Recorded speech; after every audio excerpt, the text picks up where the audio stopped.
حضور صلی اللہ علیہ وسلم نے ارشاد فرمایا کہ ابراہیم علیہ السلام نے کبھی بھی جھوٹ نہیں بولا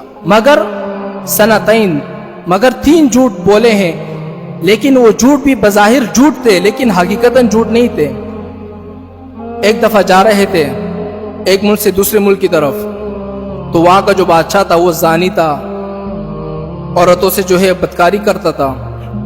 تو کسی چمچے نے بادشاہ کو خبر دی کہ ایک عورت آ رہی ہے، اس کے ساتھ ایک آدمی بھی ہے۔ تو اس نے ابراہیم علیہ السلام کو اور ان کی بیوی کو پکڑ لیا، اور جب دربار میں گئے تو ابراہیم علیہ السلام نے اپنی بیوی سے کہا کہ تم بادشاہ کو کہنا کہ تم میری بہن ہو، کیا ہو؟ میری بہن ہو، اور ابراہیم میں تمہارا بھائی ہوں۔ اصل میں میاں بیوی تھے نا، اور وہ بادشاہ ایسے بدبخت ذہین تھا، وہ اگر کسی کی بہن ہوتی تھی تو زنا نہیں کرتا تھا، بدکاری نہیں کرتا تھا، لیکن اگر کسی کی بیوی ہوتی تھی تب بدکاری کرتا تھا۔ اس کی وجہ کیا ہے؟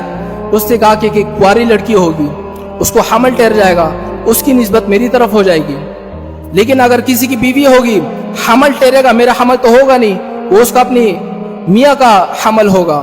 تو ایسا بدبخت تھا۔ لیکن جب اس کی بیوی ابراہیم علیہ السلام کی بیوی دربار میں آئی اور اس بادشاہ نے بری نیت سے ہاتھ بڑھایا، تو اس وقت ابراہیم علیہ السلام کی بیوی نے بد دعا دی اور وہ وہیں دھس گیا۔